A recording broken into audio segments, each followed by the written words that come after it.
Check. Check. 1, 2. Sir, okay. Okay, sir. లేదు sir. Perfect. Check. Mic check. 1, 2, 3, 4. Check.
mic check.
దగ్గరకు వచ్చి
hello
Hello.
Hello.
Check, mic check.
Block 7 పిల్లర్ల కింద ఉన్న పునాది ర్యాప్ట్ దిగువన భూగర్భంలో ఉండే సీకెన్ పైల్స్ ను నిర్దేశిత క్రమ పద్ధతిలో నిర్మించలేదని వాటికి సంబంధించిన మెజర్మెంట్ బుక్స్ ఇతర రికార్డుల పరిశీలనలో తేలిందని విజిలెన్స్ అధికారులు సర్కార్కు రిపోర్ట్ ఇచ్చారు.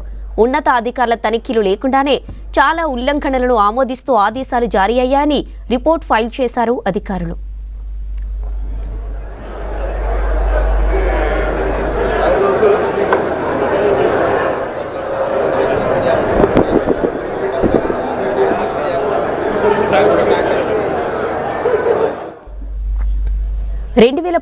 జూన్ 19న బ్యారేజీని నాటి సీఎం కేసీఆర్ ప్రారంభిస్తే నాటి నుంచి బ్యారేజీ నిర్వహణ, పర్యవేక్షణను నిర్మాణ సంస్థ నీటిపారుదల శాఖల్లో ఎవరూ చేపట్టలేదు. ఒప్పందంలోని నిబంధనల మేరకు నాణ్యత, భద్రతా ప్రమాణాలు పాటిస్తూ బ్యారేజీ నిర్మాణ పనులు పూర్తయ్యాయని ధృవీకరిస్తూ సబ్స్టాన్షియల్ కన్స్ట్రక్షన్ కంప్లీషన్ సర్టిఫికెట్ ఇచ్చారని రిపోర్ట్ చేశారు.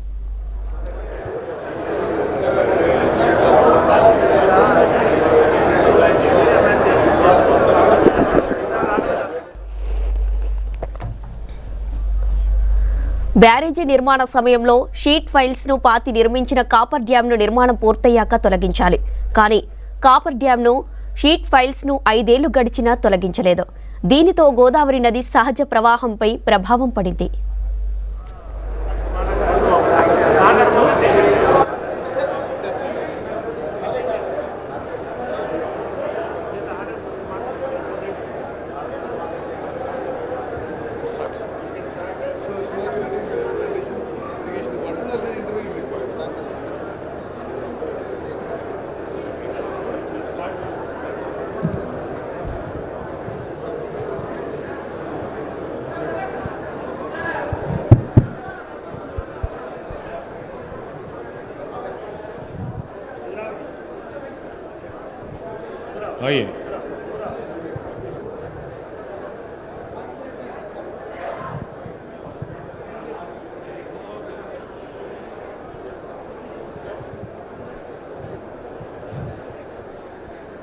ఈరోజు గౌరవ ముఖ్యమంత్రి గారు రేవంత్ రెడ్డి గారు, గౌరవనీయులు సహచర మంత్రివర్గ పెద్దలు, భారీ నీటిపారుదల శాఖ మంత్రివర్యులు ఉత్తమ్ కుమార్ రెడ్డి గారు, అదేవిధంగా సిపిఐ ఫ్లోర్ లీడర్ పెద్దలు సాంశ్రీరావు గారు, ఎంఐఎంకు సంబంధించిన గౌరవ శాసనసభ్యులు, శాసన మండలి సభ్యులు, అదేవిధంగా పెద్దలు మంత్రివర్యులు తుమ్మల నాగేశ్వరరావు గారు, పెద్దలు కృష్ణారావు గారు, పెద్దలు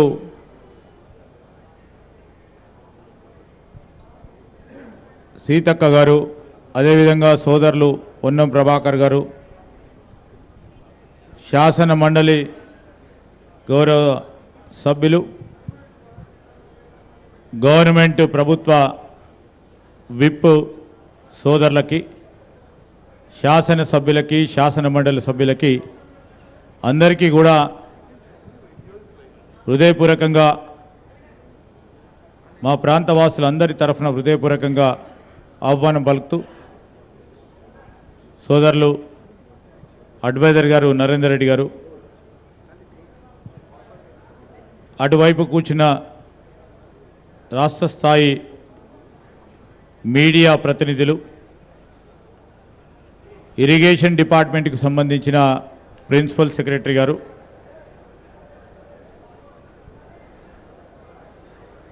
ఇరిగేషన్కు సంబంధించిన మా ఇన్ఛార్జ్ చీఫ్ ఇంజనీర్ గారు, ఇతర డిపార్ట్మెంట్లకు సంబంధించిన అధికారులకి, స్థానిక పాత్రికేయ మిత్రులకి, ఇతర సోదరులందరికీ మరొకసారి హృదయపూర్వకంగా నమస్కారాలు తెలియజేస్తూ, ఇప్పుడు మొదటగా నేను ఇన్ఛార్జ్ చీఫ్ ఇంజనీర్ గారు సుధాకర్ రెడ్డి గారిని వేదికకి పైకి వచ్చి, లేకుంటే అక్కడి నుంచైనా మరి ప్రజెంటేషన్ కాళేశ్వరం ప్రాజెక్టుకు సంబంధించి వివిధ బ్యారేజీల నిర్మాణంతో పాటు మరి ఈరోజు జరిగిన సంఘటన విషయంలో పవర్ పాయింట్ ప్రజెంటేషన్ ఇవ్వాల్సిందిగా వారిని కోరుతా ఉన్నా. కొద్దిగా అందరూ కూడా, మిత్రులందరికీ కూడా నిశ్శబ్దంగా ఉండాలని మా మనవి. వేదిక అటువైపున్న పాత్రికేయ మిత్రులకు సహకరించాలి. వెనకాల ఉన్న మిత్రులందరికీ కూడా మనవి చేస్తూ ఉన్నాం.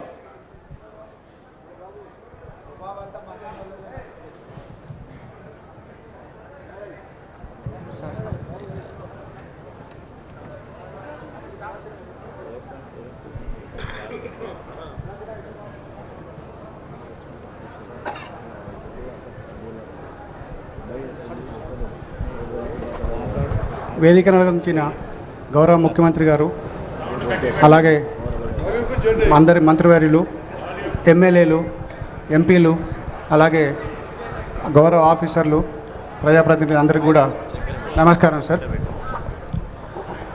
సార్, ఇది మొదటగా 2005లో సార్ మనకు sir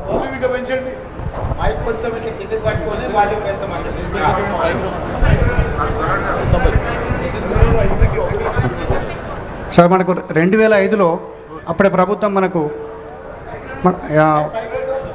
doctor BR Ambedkar Pranahita చెవుల ప్రాజెక్ట్ అనేది మనకు కన్సెప్టలైజ్ చేశారు సార్.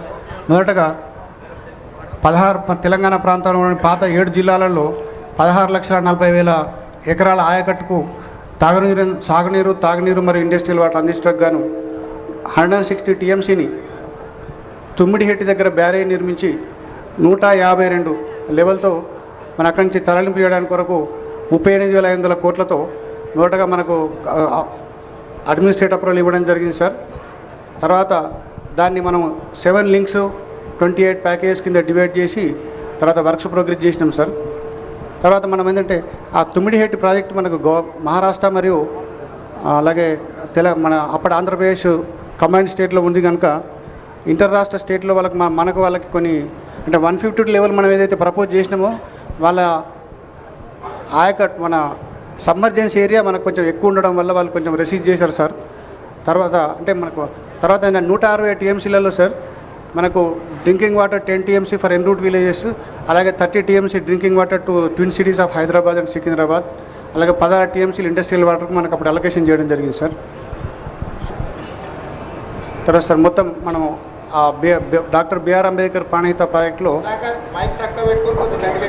సార్ 36,257.83 కోట్లతో అగ్రిమెంట్ వాల్యూ చేసినాం సార్. అప్పటి పాత 7 జిల్లాలకు 16,40,000 ఎకరాల ఆయకట్టుకు మనము ఆయకట్టు ఇచ్చాం సార్. అయితే అప్పటి పవర్ రిక్వైర్మెంట్ వచ్చేసి మనకు 3,466 మెగావాట్లు అప్పుడు మనకు నిర్ణయించాం సార్. అలాగే ఆ ప్రాజెక్టు కట్టడానికి కొరకు మనము డిపిఆర్ కూడా మనం అప్పుడు సెంట్రల్ గవర్నమెంట్ సిడబ్ల్యూసీకి సబ్మిట్ చేసాం సార్. ఇన్ ప్రిన్సిపల్ క్లియరెన్స్ మనకు 4/2010లో అంటే ఏప్రిల్ 2010లో వచ్చింది సార్. అలాగే కొన్ని సిడబ్ల్యూసీ డైరెక్టర్ స్లేట్లో సెంట్రల్ సాయిల్ రీసెర్చ్ మెటీరియల్ కానీ కన్స్ట్రక్షన్ మెషినరీ కన్సల్టెన్సీ అలాగే కొన్ని వాటి డైరెక్టరేట్ నుంచి కూడా మనకు అనుమతి లభించింది సార్. అయితే మనకు వీటికి పబ్లిక్ హియరింగ్ చేయడం జరిగింది సార్. మనకు అప్పుడు అది సిడబ్ల్యూసీలో మనం భాగం క్లియరెన్స్కి. అయితే మనము అప్పటి ఆంధ్రప్రదేశ్ స్టేట్లో మనం పబ్లిక్ హియరింగ్ కండక్ట్ చేసినాం, కానీ మహారాష్ట్రలో వాళ్ళ రెసిస్టెన్స్ వల్ల మనం కండక్ట్ చేయలేకపోయినాం సార్ అప్పుడు అది. సో అది అలాగే ఉండిపోయింది సార్. తర్వాత మనము సార్ ఇది 152 లెవెల్లో మనం అప్పుడు తుమ్మిడిహెట్టు బ్యారేజ్ కట్టినట్టయితే 5.09 టీఎంసీ మనకు స్టోరేజ్ ఉంటుంది సార్. కాకపోతే మనకు అప్పుడు 3,786 ఎకరాల మొత్తం ఎకరాల భూమి మనకు 152 లెవెల్లో సబ్మర్జెన్స్ వస్తుంది సార్. అంటే 85% మహారాష్ట్ర ఏరియా ఉంది, 15% మన ఆంధ్రప్రదేశ్ ఏరియా ఉంది సార్.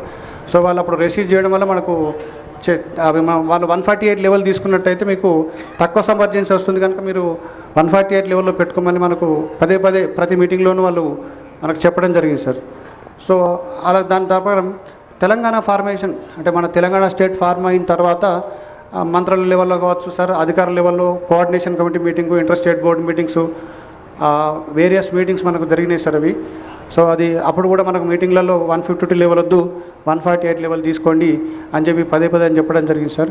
అయితే మనం 148 లెవెల్ కనుక తీసుకున్నట్టయితే మనకు అక్కడ స్టోరేజ్ కెపాసిటీ తుమ్మిడిహెట్టి దగ్గర 1.85 టీఎంసీ మాత్రమే వస్తుంది సార్ అది.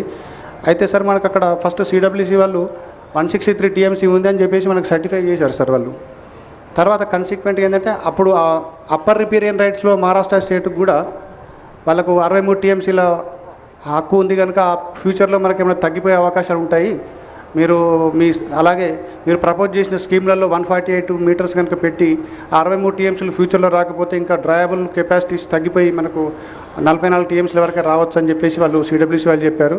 అలాగే అది కాకుండా సార్ మన స్టోరేజ్ రిజర్వాయర్స్ ఏవైతే online reservoirs throughout the scheme propose చేశామో అది మనకు 16.21 టీఎంసీ ఉండే సార్.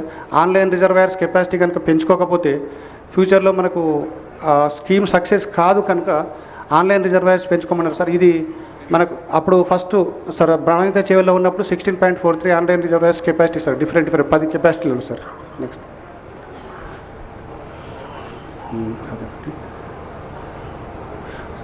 సార్ ఇది ఇంక్రీజ్ సార్. మనము తర్వాత అది 148 లెవెల్ వచ్చిన తర్వాత సార్ వాళ్ళు ఒప్పుకోకపోతే మనము ఆల్టర్నేట్ సోర్సెస్ చూడాలని చెప్పేసి అప్పటి గవర్నమెంట్ ప్రభుత్వం ఆర్డర్ చేసింది సార్. అలాగే దాని ప్రకారం మనము వ్యాప్కోస్కు దీన్ని డిపిఆర్ తయారు చేసి ఇన్వెస్టిగేట్ చేయమని ఆదేశాలు ఇవ్వడం జరిగింది సార్. దాని ప్రకారం వాళ్ళు ఇక్కడ లింక్ 1లో మనకంటే గోదావరి మీద 3 బ్యారేజ్లు, మన కాళేశ్వరం ప్రాజెక్టు అంటే మేడిగడ్డ, అన్నారం, సుందిలో దగ్గర 3 బ్యారేజ్లు 3 పంపులు కట్టమన్నారు సార్. అయితే మొత్తం ఆన్లైన్ కెపాసిటీస్ రీఇంజనీరింగ్ తర్వాత 140 టీఎంసీకి పెరిగింది సార్ ఇది.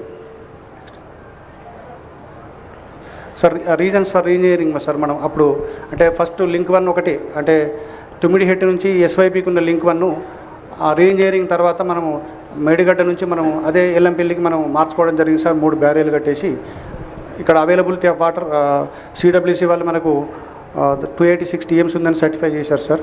సో దానివల్ల మనం ఇక్కడ అప్పుడున్న వ్యాప్కోస్ సంస్థ మనకి ఇక్కడ బ్యారేజ్లు కట్టమని డిపిఆర్ ఇవ్వడం జరిగింది సార్.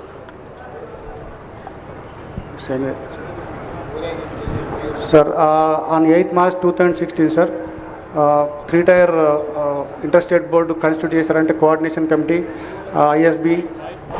ఐఎస్బి ఫామ్ చేశారు సార్, అంటే డిస్కస్ చేసుకోవడానికి కొరకు. తర్వాత 19 March 2000లో కోఆర్డినేషన్ కమిటీ మీటింగ్ అయింది సార్ అది. అప్పుడు కూడా వాళ్ళు మహారాష్ట్ర అఫీషియల్స్ 148గా మాత్రమే పెట్టుకోమని పదే కోరడం జరిగింది సార్. దాని ప్రకారం రీఇంజనీరింగ్ చేసుకొని ఇక్కడికి చేసుకున్నాం సార్ అది. సార్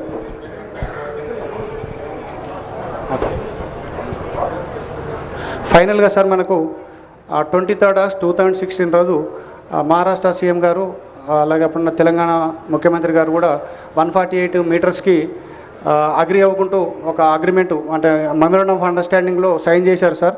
దాని ప్రకారము అప్పుడున్న ప్రాణహిత చేవల ప్రాజెక్టును 2 భాగాల కింద విడగొట్టేసి అప్పుడున్న తుమ్మిడిహెట్టి బ్యారేజ్ను దాన్ని అంబేద్కర్ ప్రాజెక్ట్గా మార్చేసి ఇప్పుడున్న ఈ కొమరంభీం ఆసిఫాబాద్ కొమరంభీం జిల్లాకు సంబంధించినంత వరకు 2 లక్షల ఎకరాల ఆయకట్టుకు కన్ఫైన్ చేసి ఆ లింక్ 1 ఇక్కడ చేసి రీనేమ్ రైస్ కాళేశ్వరం ప్రాజెక్ట్ సార్ ఇది. తర్వాత ఇప్పుడు అదే sir doctor BR Ambedkar project అలాగే కాళేశ్వరం ప్రాజెక్ట్ రెండు కింద డివైడ్ చేయడం జరిగింది సార్. ఇక్కడ 20 TMs of water 22 lakhs acres Adilabad జిల్లాలో, అంటే అప్పటి ఆదిలాబాద్ జిల్లా ఇప్పుడు కొమరం భీం సార్. దాని ప్రకారం దాని ఆల్టర్నేట్లో 3 బ్యారేజీలు 3 పంపులు కట్టేసి 160 TMC డైవర్ట్ చేయడానికి ప్లాన్ చేయడానికి జరిగింది సార్. అయితే ఇప్పుడు తర్వాత ఆయకట్టు సార్ అప్పుడు 16,40,000 ఉండే సార్. తర్వాత ఇప్పుడు ప్రపోజ్ చేసింది 18,25,000 acres ఇన్స్టెడ్ ఆఫ్ అది కొత్త ఆయకట్టు సార్. అలాగే 18,82,000 ఎగ్జిస్టింగ్ ఆయకట్టును సప్లిమెంట్ చేసుకోవడం జరిగింది సార్. అది కాక మనం 10 TMs drinking water, 30 TMs drinking water twin city, 16 TMs water industries అప్పుడున్న వాటర్ కెపాసిటీస్ని రిటైన్ చేయడం జరిగింది సార్ దానిలో. నెక్స్ట్ సో మనము ఈ రీఇంజనీరింగ్ తర్వాత ప్రాజెక్ట్ రిపోర్ట్, డీటెయిల్ ప్రాజెక్ట్ రిపోర్ట్ను మనము CWCకి పంపించాం సార్. అన్నీ మనకు ఆల్ రిక్విజిట్ క్లియరెన్సెస్ అప్పుడు మనకు టెక్నికల్ అడ్వైజరీ కమిటీ మీటింగ్ కావచ్చు, అన్ని క్లియరెన్సెస్ వచ్చాయి సార్. సరే ఈ డీటెయిల్స్ అన్ని 11 డైరెక్టరేట్ నుంచి వచ్చినటువంటి క్లియరెన్స్ అయినటువంటి డీటెయిల్స్ సార్ ఇవి మొత్తం సార్. ఇది టోటల్ ఇప్పుడు కాళేశ్వరం ప్రాజెక్టు 7 లింకుల కింద డివైడ్ జరిగింది సార్. మొదటి లింకు మేడిగడ్డ నుంచి ఎల్లంపల్లి సార్. అలాగే ఎల్లంపల్లి నుండి మిడ్ మానేర్ వరకు లింక్ 2, మిడ్ మానేర్ నుండి సిరిసిల్ల వరకు ప్యాకేజ్ 3, ప్యాకేజ్ 9 కింద లింక్ 3 సార్. అలాగే మిడ్ మానేర్ నుంచి మల్లన్న సాగర్ వరకు లింక్ 4 సార్. అలాగే 7 లింక్స్ కింద డివైడ్ చేసినాం సార్ దాన్ని టోటల్గా మొత్తం. నెక్స్ట్ సార్ ఇది టోటల్ ఆయకట్టు మనకు ఇప్పుడు 19,63,360 acres సార్. ఇది లింక్ 1, లింక్ 2, లింక్ 3లో 7 లింక్స్లో వచ్చినటువంటి ఆయకట్టు డీటెయిల్స్ సార్. ఇది సంగమేశ్వర బసవేశ్వర ప్రాజెక్ట్ ఆయకట్టు కూడా ఇందులో కలపడం జరిగింది సార్. 19,63 acres sir. సార్ ఇవి 7 లింక్స్ సార్. ఇవి నెక్స్ట్ సార్ ఇది సార్ ఇవి 7 లింక్స్లో మనకు మొత్తం 13 పాతవి 13, కొత్తవి 13 జిల్లాలు సార్. 31 కాన్స్టిట్యున్సీలు కవర్ అవుతున్నాయి సార్. అలాగే లింక్స్ 7 లింక్స్, ప్యాకేజ్ 28, న్యూ ఆయకట్టు 19.63 lakhs, అలాగే స్టెబిలైజేషన్ ఆయకట్టు 18.82 lakhs sir. Total power requirement మనకి ఇప్పుడు కాళేశ్వరం ప్రాజెక్ట్కి వచ్చేసి సార్ 4,905 MW సార్. అంటే మనకు యూజ్ చేసేటప్పుడు 80% ఎఫిషియన్సీలో 3,967 MW మనకు మొత్తం ఒకసారి రన్ చేసినట్టయితే అంత పవర్ రిక్వైర్మెంట్ ఉంటుంది సార్. మనకు కాకపోతే అవసరాన్ని బట్టి మనం ఎక్కడ అవసరం ఉంటే బట్టి మనం వాడుకుంటుంటాం సార్. నెక్స్ట్ చెప్పాను సార్. వాటర్ డైవర్షన్లో మనము ఇంక్లూడింగ్ ఎస్వైపు నుంచి 215 TMC, అంటే కాళేశ్వరం మెడిగడ్డ నుండి ఎస్వైపు నుంచి 215 TMC సార్. అలాగే గ్రౌండ్ వాటర్ 25 TMCలు, టోటల్ మొత్తం 240 TMCలు మనం ఇప్పుడు ప్రపోజ్ చేశాం సార్ కాళేశ్వరం ప్రాజెక్ట్లో. చెప్పండి సార్. ఇప్పటివరకు సార్ మనము ఈ ప్రాజెక్టు కన్స్ట్రక్షన్ స్టార్ట్ అయిన తర్వాత ఇప్పటివరకు 98,570 acres ఆఫ్ కొత్త ఆయకట్టుకు సార్ జరిగింది సార్. ఇప్పటివరకు ఇచ్చిన ఆయకట్టు ఎంత సార్? 98,570 acres sir. ఇప్పటివరకు మనం నీళ్ళు ఇచ్చింది కాళేశ్వరం ప్రాజెక్టు కింద 98,570 ఎకరాలు అంతేనా? కొత్త ఆయకట్టు సార్. కొత్తదే. Yes, sir. కొత్తగా ఎంత ఖర్చు అయింది ఇప్పటికి సార్? 93,000 crores అయింది. ఇప్పటివరకు ఖర్చు పెట్టింది ఎంత ఒకసారి చెక్ చేసి చెప్పు. 93,872 crores సార్. ఇంకా ఎంత పేమెంట్స్ పెండింగ్ ఉన్నాయి? 3,600 crores పేమెంట్ ఉంది సార్. అంటే దాదాపుగా 97,000 కోట్ల రూపాయలు ఖర్చు పెట్టారు. ఇది ఇంక్లూజివ్ ఆఫ్ 3,600 సార్. అంటే టు బి పేడ్ కలుపుకొని ఇప్పుడు 94,000 కోట్లు ఖర్చు పెట్టింది ఇప్పటికి. Yes sir. అది 3,600 అందులో కలిపి ఉంది సార్. అదే కలుపుకొని అంటే 94,000 కోట్లు ఖర్చు అయింది ఇప్పటికి. Yes sir.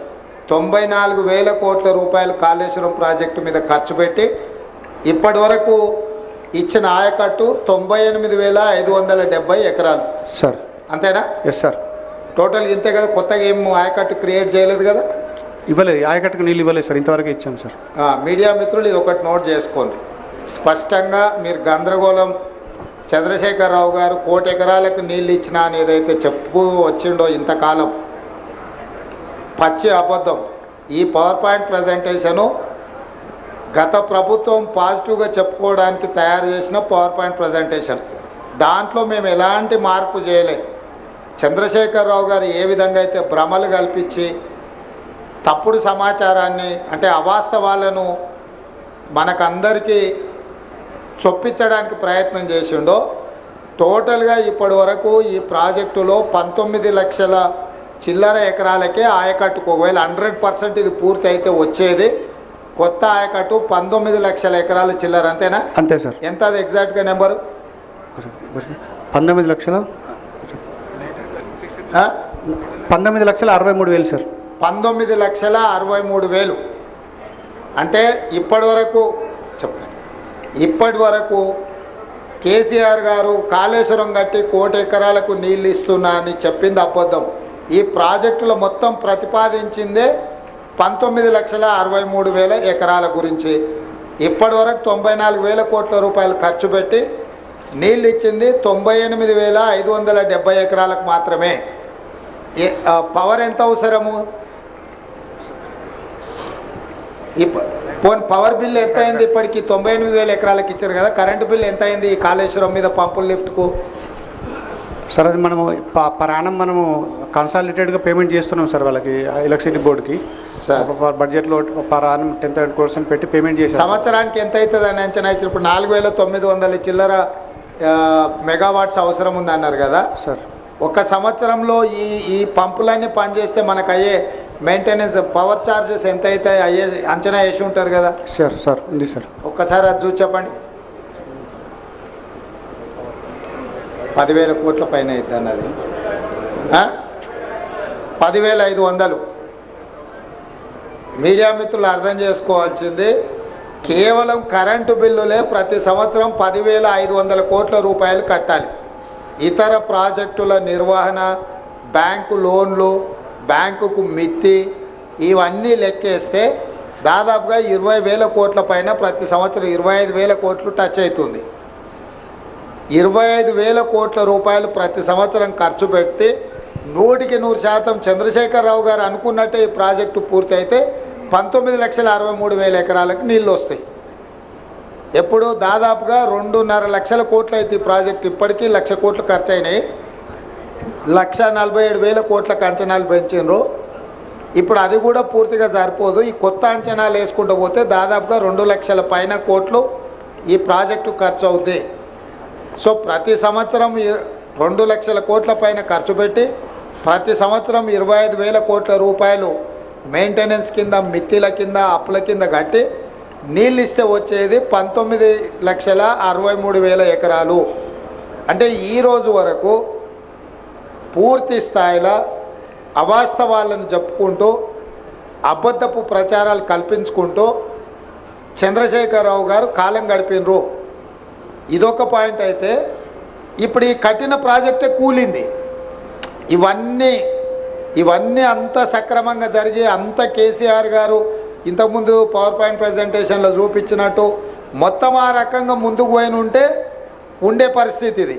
ఈరోజు అది కూడా లేదు. మేడిగడ్డ కుంగింది చూసిర్రు, అన్నారం సుందిల్లో కూడా ఇదే సాంకేతిక నైపుణ్యంతో కట్టిరు. అవి కూడా మనకు ఆల్రెడీ సీపేజ్లు అంటే లీక్ అయితేనే ఉన్నది వాటర్. కాబట్టి ఇక్కడ మీకు ఈ పవర్ పాయింట్ ప్రజెంటేషన్లో ఇంకేమన్నా ఉన్నదా ఫర్దర్ చూపించాల్సిన సుధాకర్? అంటే నార్మల్గా దీన్ని మెడిగడ్డ కంక్లూడ్ చేయి. అదైనాక కూలింది అవి ఉన్నాయి కదా, వాటి పిక్చర్స్, వీడియోస్ ఏమన్నా ఉంటే చూపించు.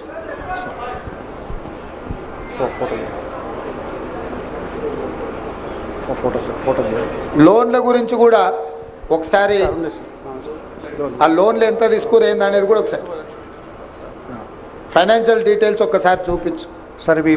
సార్ మొత్తం మనకు 2 TMC 3 TMC రెండు కింద డివైడ్ చేశాం సార్. ఆ మొత్తం ప్రాజెక్ట్ కాస్ట్ వచ్చేసి 2 TMCకి 94,413 crores సార్. ఇది దానికి మనము ఆ KIPSL నుంచి 44,614 crores లోన్ తీసుకున్నాం సార్. ఆ గవర్నమెంట్ షేర్ వచ్చేసి 28,806 crores సార్. మొత్తము టోటల్ ఎక్స్పెండిచర్ 2 TMCకి 73,500 crores సార్. అలాగే 3 TMC 33,459 crores ప్రాజెక్ట్ కాస్ట్ అయితే లోన్స్ వచ్చేసి మనకు 17,051 కోట్లు తీసుకున్నాం సార్. అలాగే గవర్నమెంట్ షేరు 3,321 కోట్లు. Total expenditure 20,372 sir. అంటే total 2 TMC 3 TMC Kaleshwaram private మొత్తం కలిపి 1,27,000 కోట్లు 772 కోట్ల ప్రాజెక్ట్ కాస్ట్ అయితే సార్. 61,665 కోట్ల లోను, అలాగే గవర్నమెంట్ 32,207 కోట్లు sir. Total expenditure 93,872 crores sir. ఇది ఇప్పటి వరకు. Yes sir. Okay, next.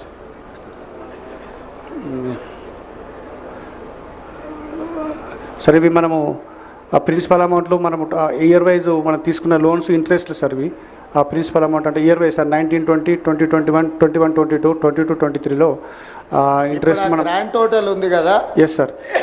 రెండు సంవత్సరానికి వచ్చే ఖర్చా 21,157 కోట్లు ఉంది కదా. అది టోటల్గా సార్ 5 years సార్ అది మొత్తం టోటల్గా. అంటే 1920 నుంచి 23-24 వరకు మనము అది principal paid amount sir. Paid principal amount interest sir. Okay మంచి. ఈ ల్యాండ్ ఎక్విజిషన్ సార్ ఇప్పుడు మనము టోటల్ ల్యాండ్ రిక్వైర్డ్లో మనం 97,477 ఎకరాలు మనకు మొత్తం ల్యాండ్ ఎక్విజిషన్ అవసరం ఉంది సార్. అందులో 66,190 ఎకరాలు అక్వైర్ చేసినాం సార్. దాంట్లో balance land to be acquired ఇంకా 31,200 ఎకరాలు చేయాలి. ఫండ్స్ రిక్వైర్డ్ ఫర్ బ్యాలెన్స్ వెళ్ళి 5,438 కోట్లు కావాలి సార్. అలాగే ఐపీ క్రియేషన్కి వచ్చేటప్పటికి మన టోటల్ కంటెంప్లేటెడ్ ఆయకట్టు 19,63,360 ఎకరాలు సార్. ఆయకట్టు క్రియేటెడ్ 98,570 సోఫార్. బ్యాలెన్స్ ఆయకట్టు క్రియేటెడ్ 18,64,790 సార్.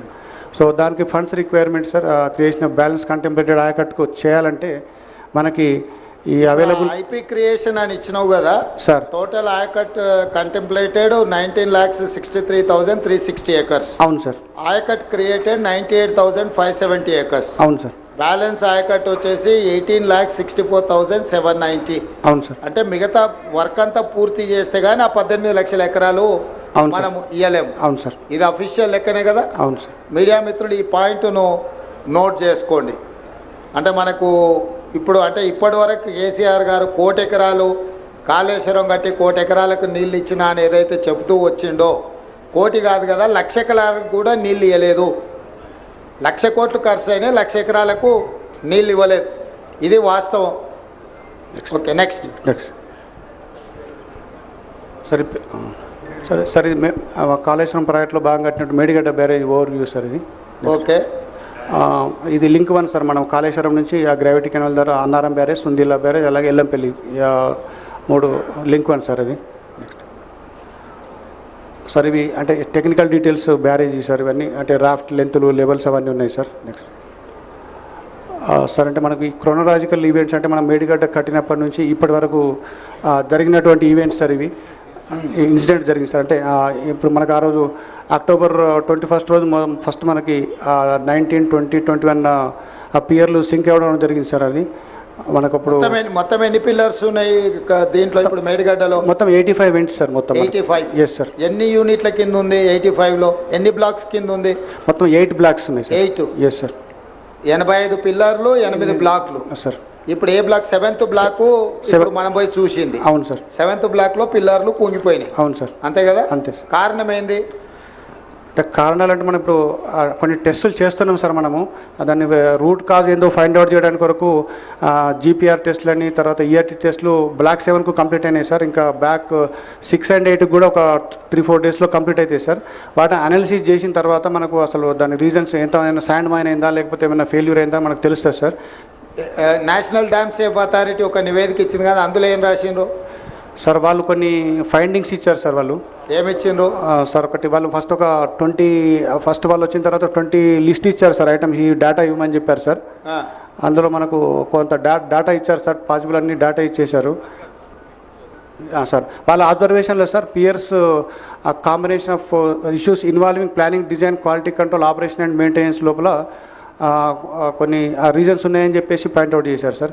అలాగే primary reason for the failure is the settlement of the raft which could be due to various reasons including failure of upstream secant pile due to barrage load. అంటే upstream second పైల్లో barrage కనుక load increase అయిపోయి కింద ఏమైనా జరిగినప్పుడు uplift లేకపోతే అది కూడా ఒక రీజన్ కావచ్చు అని చెప్పి చెప్పారు సార్. అలాగే construction deficiency due to lack of stringent quality control అని అన్నారు సార్ వాళ్ళు. అంటే కన్స్ట్రక్షన్లో నాణ్యత లోపం అన్నట్టే కదా దాని అర్థం? ఎస్ సార్, ఉండొచ్చు అని అవకాశం అన్నారు సార్. అది కూడా కారణం కావచ్చు అని అన్నారు సార్. అదే తర్వాత అబ్జర్వేషన్ సంథింగ్ కాబట్టి ఇన్ని ఉన్నాయి sir. The barrage has been ఎప్పుడు గుర్తించారు దీంట్లో? ఇప్పుడు 2023 మీరు రాసిన డేట్ ప్రకారము వెనక్కి వెళ్ళండి ఒక్కసారి. లేదు ఇప్పుడు మీరు ఫస్ట్ గుర్తించిన మనం రాసింది కదా 24th October 2023 కదా. 21 October sir evening. 21st October ఇదైంది, 24th October అన్నారు కదా సార్. 2020లోనే ఇది ప్రాబ్లం ఉందని లెటర్ రాసింది ఉంది కదా, దాని వివరాలు ఏడున్నాయి? సార్ అది మనము వాటర్ ఇంపోర్ట్ చేసిన తర్వాత 2020లో మనకు 10,68,000 అరౌండ్ క్యూసెక్స్ డిశ్చార్జ్ వచ్చింది సార్. అయితే ఇప్పుడు కంటిన్యూస్గా మనకు రెయిన్స్ రావడం జరిగింది, ఫ్లడ్ కూడా ఫ్లో అయినప్పుడు మనము నార్మల్గా గేట్లన్నీ ఫ్రీ ఫ్లో కండిషన్లో పెడతాం సార్. బోత్ సైడ్స్ మొత్తం లిఫ్ట్ చేసి పెట్టుకుంటాం sir. Up stream down stream రెండు ఫేస్లు సేమ్ ఉంటాయి సార్. అప్పుడు అక్కడ మనము డౌన్ స్ట్రీమ్ ప్రొటెక్షన్ వర్క్స్ అంటే సీకెంట్ పైల్ వేసిన తర్వాత డౌన్ స్ట్రీమ్ ప్రొటెక్షన్ వర్క్స్ అంటే ఫ్లెక్సిబుల్ ఆప్రాన్స్, సీసీ బ్లాక్స్, ఫిల్టర్లు వేసి పెడతాం సార్ అప్లిఫ్ట్ ప్రెషర్ రిలీఫ్ కావడానికి కొరకు. సో అవి ఆ బ్లాక్స్ 2020లో ఏదో సమస్య ఉందని ఎల్ఎన్టీకి లేఖ రాసింది కదా. అదే సార్, ఈ బ్లాక్స్ మనకు వాష్అవుట్ అయినాయి సార్ ఆ విలాసితో. అవి రెక్టిఫై చేయమని చెప్పి అప్పుడున్న అధికారులు రాయడం జరిగింది సార్. Okay, next.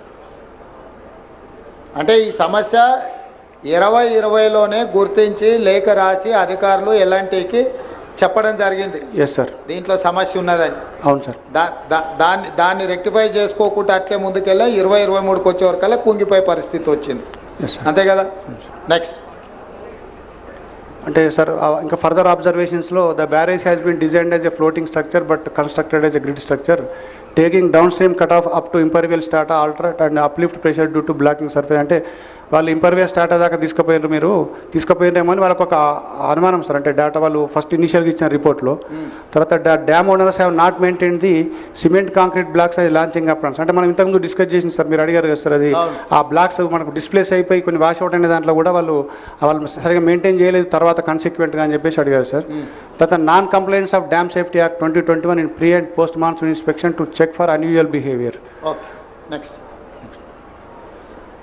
తర్వాత అప్పుడు ఉన్న స్పెషల్ చీఫ్ సెక్రటరీ గారు అవి మీరు కొంచెం మాకు టైం ఇవ్వాలి, డేటా ఇస్తామని చెప్పి అన్నారు సార్. తర్వాత అవన్నీ మీరు ఏదైతే అబ్జర్వేషన్ చేశారో మీరు ఫుల్గా టెస్ట్ చేసి అసర్టైన్ చేసుకున్న తర్వాత కామెంట్ చేస్తే బాగుంటుంది సార్. మీరు వీల్ ఆల్సో టేక్ దట్ అని చెప్పి మనకు ఒక లెటర్ రాశారు సార్. అప్పుడు తర్వాత ఈ తర్వాత మనము ఇన్వెస్టిగేషన్ కూడా ఎల్ఎన్టీ వాళ్ళు కూడా ఇన్వెస్టిగేషన్ స్టార్ట్ చేశారు సార్. అది నేను చెప్పినటువంటి జిఆర్పి, ఈఆర్పి టెస్టులు, తర్వాత జీపీఆర్ టెస్టులు కూడా కండక్ట్ చేయడం జరిగింది సార్. ఒక 1 వీక్ 10 డేస్లో దాని యొక్క అనాలిసిస్ చేస్తే మనకు కొంచెం రీజన్స్ వచ్చే అవకాశాలు ఉంటాయి sir. Next. NDSA way forwards అంటే the project designs and drawings need to be examined along with the results of geotechnical and geoinformation. అంటే వీళ్ళు అంటే నెంబర్ ఆఫ్ పాయింట్స్ అని ఇచ్చారు sir. Considering the commonalities and likelihood of the piping failure of the blocks resulting a similar failure in very much possible. Therefore all piers and drafts of the barrage must be survey. అంటే మొత్తం టెస్టులు చేయండి, అది వచ్చిన తర్వాత మనము దాని తర్వాత వాటర్ కూడా స్టోర్ చేయొద్దు అంటిల్ ఫర్దర్ ఆర్డర్స్, దాన్ని రెక్టిఫికేషన్ చేసేంత వరకు ఏం చేయకండి అని చెప్పి వాళ్ళకు ఇన్స్ట్రక్షన్స్ ఇచ్చారు సార్. తర్వాత crack should be mentioned through standard method. Crack should be monitor through the standard method అన్నారు సార్. ఇప్పుడు మేడిగడ్డ, అన్నారము, సుందిల్ల ఈ 3 బ్యారేజీలు ఒకే రకమైన సాంకేతిక నైపుణ్యంతో కట్టినాయి కదా. Technology one and the same కదా. ఒకటే సార్, వేరే ఏం లేదు సార్. ఒకే రకమైన టెక్నాలజీ. సార్. సో ఇప్పుడు ఇక్కడ వచ్చిన ప్రాబ్లం అన్నారంలో, సుందిల్లలు కూడా రావడానికి ఉంది కదా. అంటే సార్ ఇప్పుడు అక్కడ కూడా చిన్న అబ్జర్వేషన్ చేసేటప్పుడు గ్రౌట్ చేశారు సార్. కొంతవరకు గ్రౌట్ చేయడం వల్ల సేఫ్గా ఉండిపోయింది సార్. అది కొంత అంటే ఇప్పుడు నువ్వు సీపేజ్ వచ్చింది, దాన్ని ఏదో చేసి రిపేర్ చేసినావు. Yes sir. కానీ ఏమీ రాకుండా అయితే లేదు కదా. లేదు సార్. రేపు భవిష్యత్తులో ఇప్పుడు మనకు మేడిగడ్డలో నీళ్లు నింపలేదు, మొత్తం వదిలేసినాం కదా. Yes sir. అన్నారంలో నీళ్లు నింపున్నాయా, తీసేసినామా? మొన్న తీసేసాను సార్. కొంత డెడ్ స్టోరేజ్ 5 TMC ఉండే సార్. అది కూడా మొన్న అంటే అప్ స్ట్రీమ్ టెస్ట్ చేయడానికి వరకు తీసేసినాం సార్. సుందిల్లలో అని. సో ఇప్పుడు మంత్రి గారు చెప్తున్నారు 3 మీడియా మిత్రులకు అర్థం కావాల్సింది ఏంటంటే ఇప్పుడు ఎక్కడ నీళ్లు లేవు. నీళ్లు నింపితే ఇంకా ఏం ప్రాబ్లమ్స్ ఉన్నాయో బయటకు వస్తాయి. మన ఇంటి మీద నీళ్ళ ట్యాంక్ ఉంటే మనకు నీళ్లు గారుతుంటే నీళ్ళని తొలగిస్తే ట్యాంక్ అట్లా కనిపిస్తుంది. నీళ్లు నింపితే కానీ వాస్తవంగా ఇంకెంత ప్రాబ్లం ఉంది, రేపు భవిష్యత్తులో రాబోయే ప్రాబ్లం కూడా అర్థమైంది. ఇప్పుడు కూడా మీడియా మిత్రులకు మేడిగడ్డ, అన్నారం, సుందిల్ల 3 ఒకే రకమైన సాంకేతిక నైపుణ్యంతో కట్టింది. ఇప్పుడు మనం మేడిగడ్డ దగ్గర ఉన్నాం, దీనిపైన అన్నారం, దానిపైన సుందిల్ల. సో ఈ 3 కూడా ఒకే రకమైన సమస్యలు, దీంట్లో తీవ్రత ఎక్కువగా అనిపిస్తుంది. అందులో కూడా నీళ్లు కారడమో లేకపోతే సమస్యలు వచ్చినాయి. వీటన్నిటిని కప్పిపుచ్చడానికి ఇప్పుడు అన్ని నీళ్లు తీసిపెట్టేసారు. ఎలక్షన్ల ముందర ఇది ఇష్యూ అవుద్దని. ఇప్పుడు ఎండాకాలం కాబట్టి నీళ్ళు వచ్చేది తక్కువ ఉంది. నీళ్లు మనం కూడా నింపితే ప్రమాదం ఉంది కాబట్టి నింపలే. ఇప్పుడు దీంట్లో స్పష్టంగా అర్థం చేసుకొని ముందుకెళ్లాల్సిన అవసరం ఉంది. అందుకే మీడియా మిత్రులకు వీటన్నిటిని కూడా పవర్ పాయింట్ ప్రజెంటేషన్ ఇవ్వడం జరిగింది. ఇప్పుడు విజిలెన్స్ అండ్ ఎన్ఫోర్స్మెంట్ వాళ్ళను టేకప్ చేసి మీ అబ్జర్వేషన్స్ చెప్పాల్సిందిగా కోరుతున్నా.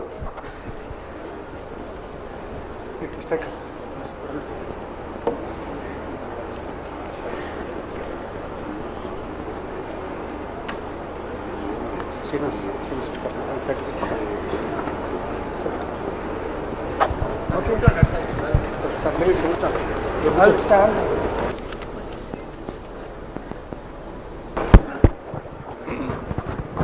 Thank you. Sir, good afternoon. Honorable CM Garu, all the senior ministers, members of the Legislative Assembly and the August Assembly, all the people available here.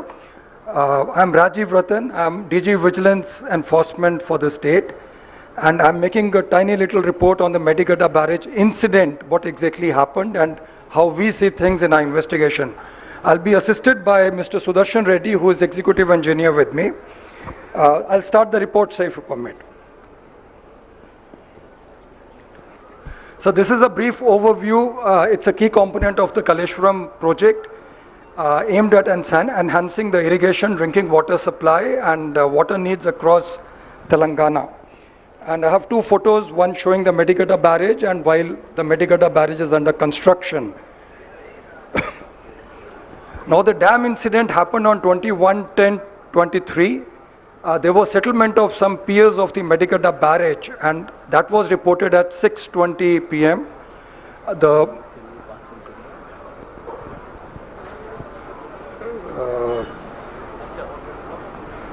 My presentation, okay. The motorable road on top of the barrage suddenly developed a pronounced dip, and at 6 p.m. the water level reported was 98 meters with a corresponding storage of 10.33 TMC. Inflows were 14.98 and outflows were 13.1 cusecs. Upon noticing the incident, the barrage authorities released the stored water. They cleared the barrage by opening the gates, and they reported the matter to the police and got an FIR registered in the PS Mahadevpur. The FIR hinted at some sabotage by unknown people. They requested action against those people, sir. This is a view of the road sunk on top of the barrage, which was very obvious on the 21st of October. And there is a side view from where we can see the dip in the road circled in the right, in the red ink.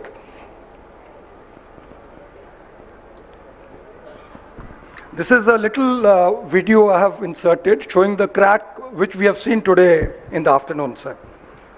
It will also in the end show the dip in the floor. The floor is leaning to the right side and it's all full of water, about 4 to 5 feet of slippage is there vertically.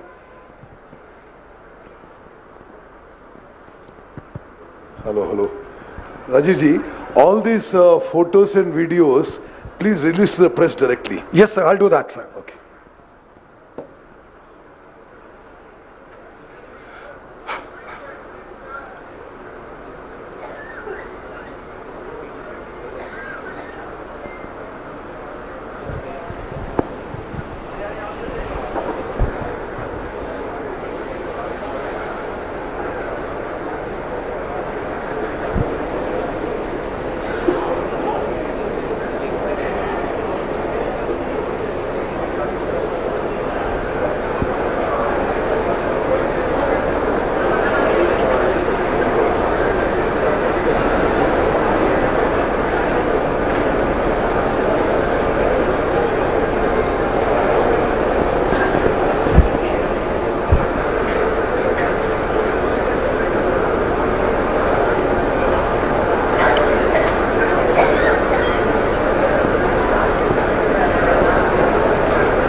Here, sir, we can see the dip in the floor.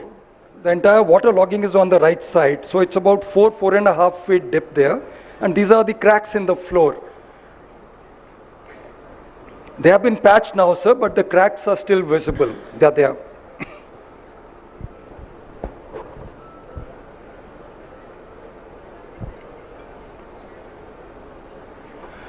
These are the fractal cracks on the front side on the top of the pillars, sir. We went up on the walkway and took the photos there.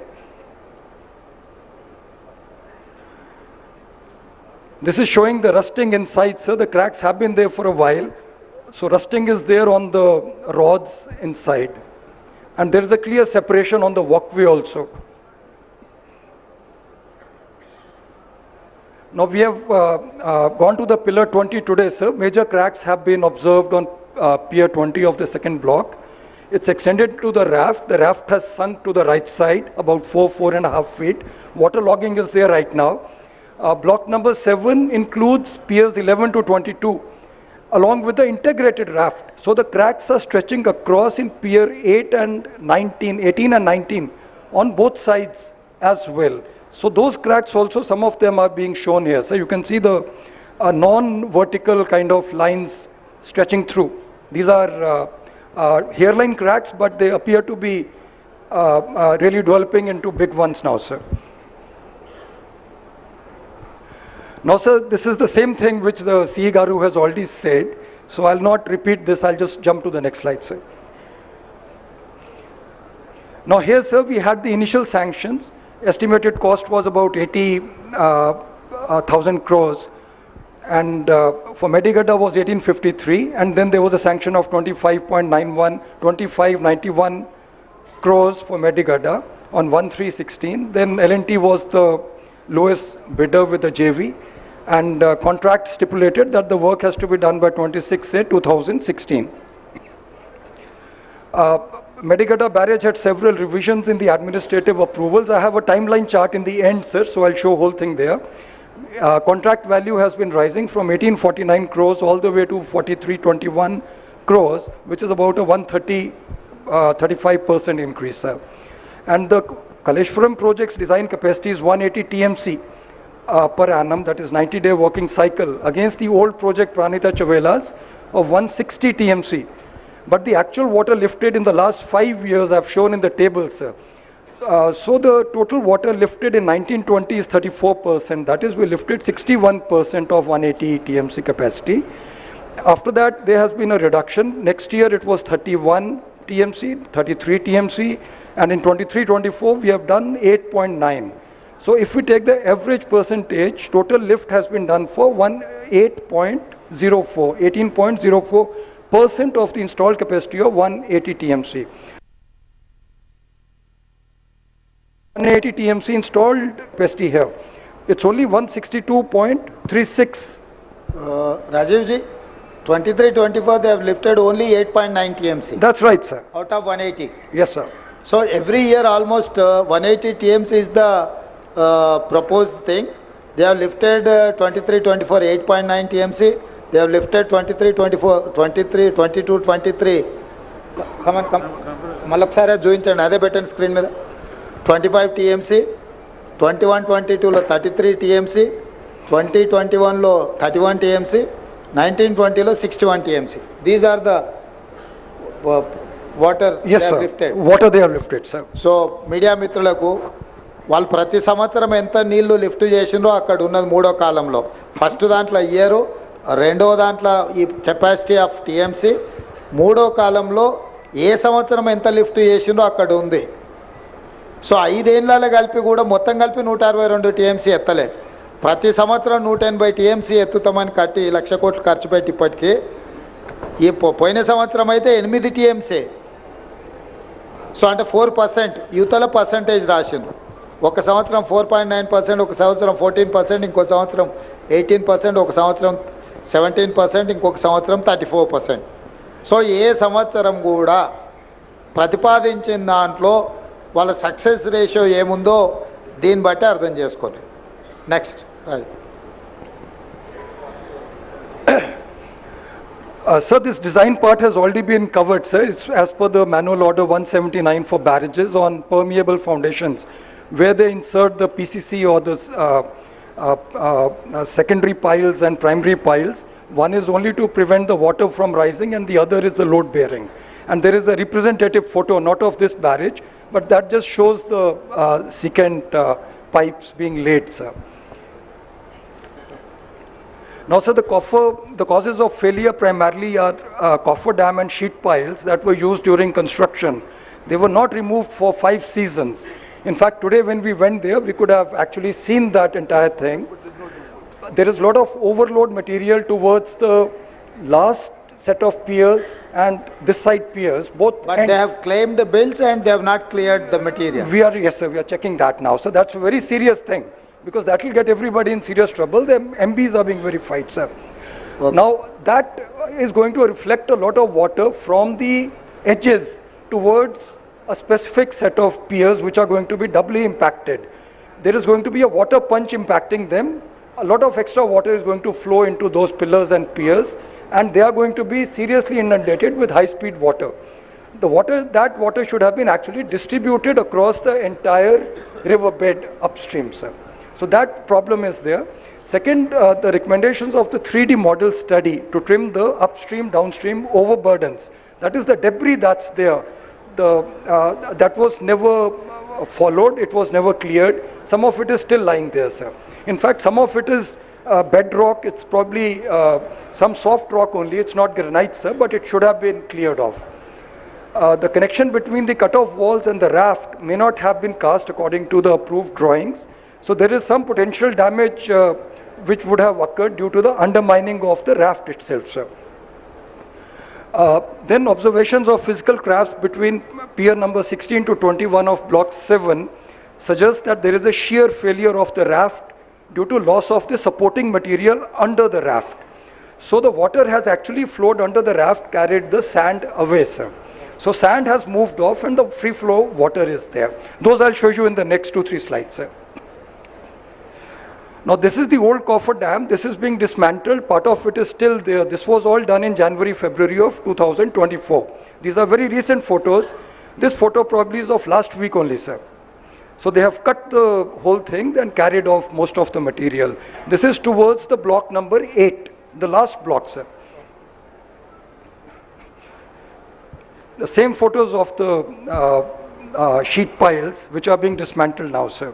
So you'll see somebody cutting with the gas and all.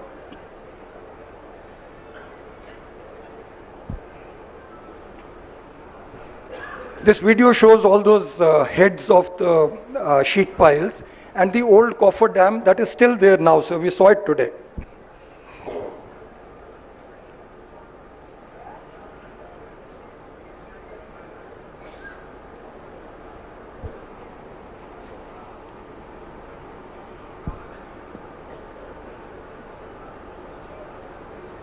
So cofferdam contributes to uneven flow of water, sir. So some of the areas get inundated much more. There is high-speed water there, and some areas are left brand new. They don't even get any water in those gates and blocks, sir. Now, sir, I'll come to the CC blocks. You can see when the barrage was being constructed on the top left photo, the CC blocks are being laid and the spillways are being constructed. On the right side also we say the same thing. The wiring is being installed, stone blocks are being put, and this will be covered by the CC blocks. They are basically energy dissipation devices. So when there is high speed water flow, it is very turbulent and it is like a cutting force that can actually cut through the sand, and also to protect the bedrock and the sand underneath. These blocks are the coverage or the coating on top. And these blocks keep getting damaged, washed away, they keep getting impacted by high speed water. Like even in a village well, sir, we have seen over many years, the stones start getting eroded. So something like that happens here on daily basis. When the gates are open, that much water will flow. So these blocks are put in place basically to protect the front side of the barrage. And once these blocks get damaged, every year they are supposed to be replaced. And repair and all that work needs to be done. New blocks are cast and they are inserted, sir. You can see on the bottom right side, there is a crane installing the blocks.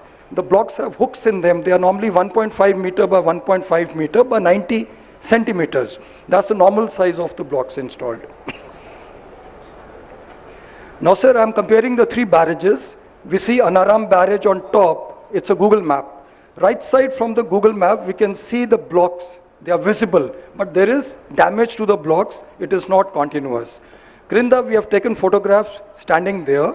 You can see the condition of the blocks on both sides. These blocks are one of the major reasons, their lack of maintenance, why the sand underneath got dug up. And once the sand gets dug up, we start getting pipes from the backside. There is water pressure. It comes like a fountain from underneath. It digs up the sand and there's a continuous water, and like a fountain it will rise. I'll show you the fountain also, sir. I'll move to the next barrage. This is the Sundila barrage, sir. You can see some CC blocks there. In fact, there are circles developing. Some maintenance has been there, but we need to actually maintain this. This is a desperate. This is the reason, one of the reasons of failures of our barrage here, sir. Lack of maintenance. Lack of maintenance, sir. This is the Medigadda barrage from the Google Earth, sir. We don't see any blocks anywhere. Here, in fact, we found 10 meter by 10 meter by 90 centimeter blocks. The blocks are not of the standard size. So I think some special permissions have been given here to cast odd size blocks. So that is recorded, so we are verifying that, how it has occurred, and we'll be reporting the matter. Because all the three barrage blocks are not identical. Replacing 1.5 by 1.5 block is probably a different matter than replacing a 10 meter by 10 meter block, sir. And the 10 meter block will behave in a very different manner physically when it's hit by high speed water. Now in Medigadda, sir, we see this. We don't see any blocks whatsoever. We see these displaced 10 meter blocks. The kind of mosaic of blocks we saw in Anaram and Sundila is not visible here, sir. Now this is the front side of Medigadda, sir. So here we don't see any blocks. We just see some blocks strewn here. Some blocks are seen here, but rest of it is all filled with water. So when there is a high-speed water flow by lifting of the gate, the water goes straight into the spillway and there is no protection there. It's only sand. So it cuts through the sand like a jet and creates a hollow space. Once that hollow space gets created, then these are not floating barrages. Floating barrage essentially is if we have excavated X amount of weight, then that much weight is put. That is called a floating barrage. These are heavier than floating barrages. So barrage is exerting a downward force on the substrata. The substrata starts filling the space in front of it. So sand starts moving, it's wet sand. And there is pressure on the backside, there's a vacuum in front. So melega, the whole thing starts moving upwards. So we can see there are no blocks, there's no protection, and huge dips have formed there, and people are catching fish there in that area, sir. Similarly, sir, we see a lot of stripping of the spillway and the flows. The rods on the left photo are visible. On the right side, we see a big heap of... What is that, Rajiv? Sir, that is all the spillway coating that has got stripped off and separated from the floor, sir. Okay, okay. On number 20 pillar, sir, we saw the floor sunk to the right side. So here it has been lifted and separated from the lower flooring. The top coat has got separated. Now, sir, since the barrage commissioning in 1920, the project authorities have not conducted inspections of all this, and they have not conducted maintenance of the CC blocks or the launching aprons. So aprons, spillways, everything has been kind of left to its fate. The dislodged CC block... Even left side you are getting some cracks, no? Yes, sir, that patch is... the cracks are... Top layer is gone, sir. Okay. So you can see the Saria below that. The torch steel is visible, sir. Okay. Now the torch steel is standing out. It has got separated. The layer has gone away. That's got washed off, sir. Now the dislodged CC blocks and the damage to the plinth slabs parametric joints were observed as early as November 2019. That is the first damage report we have, sir. This negligence has left the barrage at risk of piping and potential progressive failure. So piping is when the water starts flowing from under the barrage, sir. This is pillar 18, sir. You'll see piping here. This is the water bubbling through the sand. There is water stored on the back side. It's coming from under the barrage pillar and bubbling up. And you will see this about 10 meters, 20 meters downstream also. This is also there in Anaram barrage we have seen, sir. Media మిత్రులకి ఈ visual చూడండి. ఆ నీళ్ళు ఆ pillar దాని కింది నుంచి పైకి వస్తున్నాయి. అవతల సైడ్ ఉన్న నీళ్ళు Now you will see that big fountain, పైకి వస్తున్న Pedda water. fountain there, sir. నేను go back Yes, sir. To the pillar Rajiv. Yes, sir. ఈ పిల్లర్ దగ్గర చూడండి, ఆ నీళ్లు కింది నుంచి ఉబ్బికి వస్తున్నాయి. అంటే అవతల సైడ్ ఉండాల్సిన నీళ్ళు యువతలకి ఆ కింద మొత్తం పోవడం వల్ల, అంటే కింద ఏం బునాది ఏం లేదు దాన్ని ఆపడానికి. ఆ కింది నుంచి నీళ్ళు వస్తున్నాయి చూడండి, దానికి కింది నుంచి లీక్ అయి పైకి వచ్చి ఇట్లా వెళ్ళిపోతున్నాయి. అంటే రేపు ఇప్పుడు కొంచెం వాటర్ ఉంటేనే అట్లుంది. మొత్తం నీళ్లు నింపినాం అనుకోండి, అసలు ఏ పిల్లరు ఉండదు. ఇప్పుడు అక్కడున్న దగ్గర చూపిస్తున్నాం కదా, టోటల్గా కింద బునాది అనేది గట్టిగా లేకపోవడం వల్ల నీళ్లు కింది నుంచి వస్తున్నాయి. ఇక్కడ కంట్రోల్ చేసి గేట్లు ఎత్తుతే వెళ్ళాల్సిన నీళ్లు భూమిలో నుంచి కింది నుంచి పైకి వచ్చి బయటికి పోతున్నాయి. Okay Rajiv, next.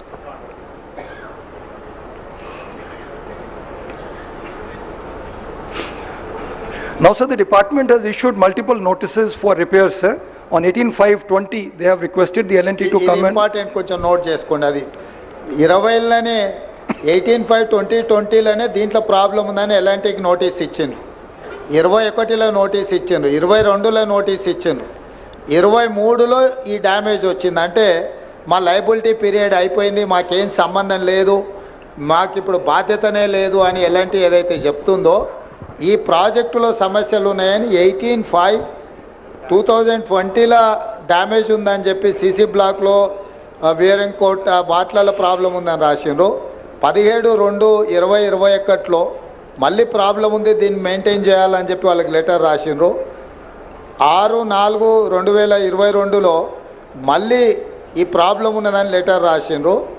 లాస్ట్కు 28/4/2023 నాడు ఇది మొత్తం లేచిపోయి మొత్తం కుంగిపోయింది. అంటే ప్రభుత్వము ఇన్ని రోజులు 20లో మొదలైన డ్యామేజ్ 19లో కంప్లీట్ అయింది. అంటే ఇమ్మీడియట్గా 20లోనే ప్రాజెక్టు పూర్తి అయిన వెంబడే సమస్యలు మొదలైనవి. అధికారులు లెటర్లు రాసినా అసలు ప్రభుత్వం పట్టించుకోకపోవడంతో ఈరోజు మొత్తం కుంగిపోయి కూలిపోయే కాడికి వచ్చింది. ఇప్పుడు సింపుల్గా మేము దిగిపోయినాం కాబట్టి మాకేం బాధ్యత లేదని కేసీఆర్ చెప్తున్నాడు, మా లయబిలిటీ పీరియడ్ అయిపోయింది కాబట్టి మాకేం సంబంధం లేదని ఎలాంటి చెప్తున్నారు. కట్టిన సంస్థ, కట్టిపించిన పార్టీ రెండు ఇక మా కాలం చెల్లిపోయింది, ఇంకా మేము వెళ్ళిపోయినాం, మేము ఇంటికి పోయినాం, ఇంకా మీ ఇష్టం మీ కర్మ అని చెప్తున్నారు. ఇది దీని సారాంశం. Sir, they are requesting repeatedly for CC block and wearing court maintenance. They are asking for completion of the original works of the project also, which are lying pending. If you look at the 17-2 serial number 2, sir, it's restructuring CC blocks and wearing court. Second is finishing of the original works, that is approach roads and maintenance bays, gantry cranes, lots of work. Originally that was part of the contract, has not been done. Now, sir, there are contradictions to the agreement conditions. We have substantial completion certificate issued on 10/9/19 indicating the project had met the agreement conditions for quality and safety. Second, we have a completion certificate granted on 15/3/21, although the project was not completed. Performance securities amounting to 159 crores were released without addressing notices from the engineer in charge. Engineer-in-chief reported the defect liability period has begun on 29/2/20, which conflicts with the dates of the completion certificates. So it's a very hodgepodge, multiple certificates are being issued without any logic and basis, sir. Media మిత్రులకు ఇప్పుడు completion certificate ఇచ్చిందేమో 15/3/2021, కానీ engineer in chief అంటే మురళీధరరావు గారు అనుకోండి. Engineer in chief is Rajiv. Who is the engineer in chief?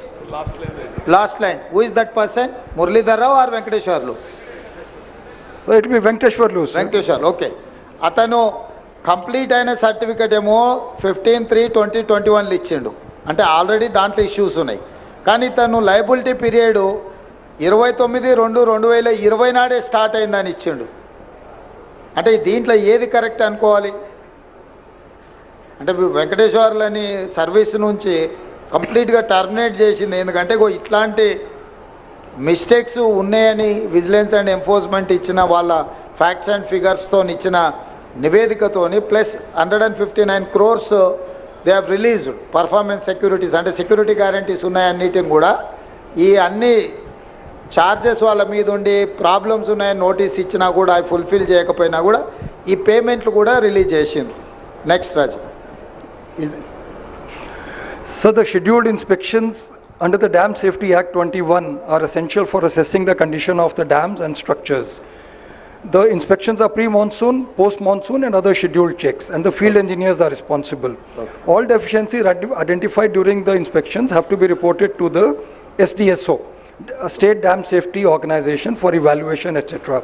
That is the rule position. Okay. Dam Safety Act 21 mandates meticulous recording of all the maintenance activities. Records have to detail the type, date, weather conditions, water flow, everything, and they have to include the description of work, duration, etc. We have not seen any maintenance records so far. Okay. On requesting, a follow-through letter has been written to L&T, but department daggare em ledu, nothing is Okay, there, sir. thank you. Now, sir, this is a small timeline I prepared, sir. This will show a lot of events. So the first event is on March 3, 2016, when the initial GO sanctioning 2591 crores, that is GORT 231, was issued. After that, 26th August, project agreement was entered into. Next activity was on May 19th. This one, sir. GO 707. Enhancement happened to 3,260 crores for the project value. Krinda, sir, we see supplemental agreements being made on 2nd July 18 and also 31st Rajiv December. will do one thing. Sir. As it is you push to media people, they will go through that report. The Yes, sir. final conclusion is that October 21st, 2023, sinking of the pillar number 20. Was sinking, sir. Madhyalo, sir, you will see a small photo of Rajiv, see, just give the entire presentation to Hanumantrao, Commissioner NPR. Hanumantrao garu, just pass it on to the entire media. Yes, sir. Sir, if you see the small May, September, small picture is there, that is the inaugural photograph. And after that, there are lots of substantial completion certificates, 3 in purple, one after the other. On top is the request for maintenance. There are 4 different requests for maintenance which have not been adhered to. And Anthlo, the barrage has collapsed without any repair maintenance. But Madhyalo, on 6th of September 21, we have GO 330 sanctioning 4,613 crores, cost escalation of the project. So on one side we have given completion certificates, on second side, sir, we are issuing GOs enhancing the project cost and paying the money. Money is being released. So both the things are going on together. So if L&T is not responding to us, at least the money flow should have stopped immediately and we should have corralled them and taken them to some kind of... So I'll move to the last slide, sir. This is the inauguration of the barrage, sir. It's on 21/6/2019. 3 honorable CMs and 1 governor of Telangana are seen here. If you look at the background, this area, you will find that the aprons are not yet ready. It's a little premature inauguration, sir. So I thought I'll just bring it to your notice, sir. So we are here right now, sir, and then we have some findings and conclusions. First is the construction of block 7 had deviated from the plan and the raft and secant piles were not laid in specified sequential manner. So we are holding L&T and the department both responsible for this, sir.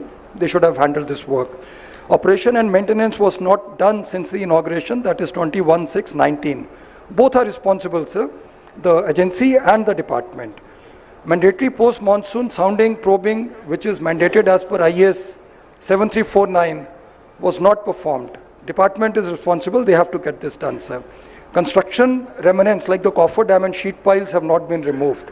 L&T is to be held responsible because it's part of the contract, sir, clause number 14.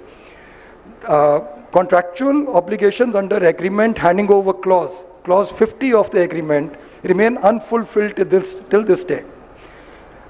Further, sir, the allegations suggest that the major blocks were taken up by some subcontractors. We are investigating that part and we are verifying the money trail and accounts and everything, sir. Apart from that, sir, the bank guarantees have been released despite works being pending. So that is again the department's responsibility. We hope an expert committee will go into the entire causes of failure and suggest a rehab plan, sir. That's all I have, sir. Thank you, sir. Thank you, Rajiv ji.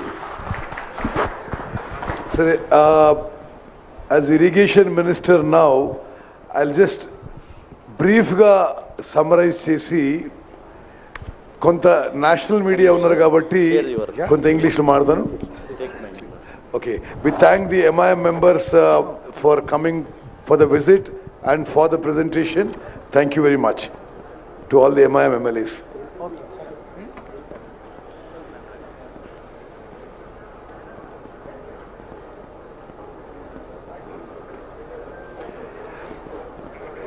సరే media మిత్రులకి నమస్కారం. మీరు state and national media చాలా ఎఫర్ట్తో చాలా time కేటాయించి you have spent your valuable time in a long travel from Hyderabad to here. We are very grateful to you. I'll just summarize in 4-5 minutes and then my colleague from the Communist Party of India will speak and we'll try to end the thing. Possibly in post-independent India, Swatantra Bharat Deshanlo, ఇంత shameful incident, ఇంత పెద్ద scam, ఇంత పెద్ద స్కాండలు, ఇంత పెద్ద కుంభకోణం మరి మరొకటి ఉండకపోవచ్చు. 94,000 కోట్ల రూపాయలు ప్రజాధనం ఖర్చు పెట్టి కేవలం 90,000 ఎకరాలు కొత్త ఆయకట్టు జనరేట్ చేయడం జరిగింది.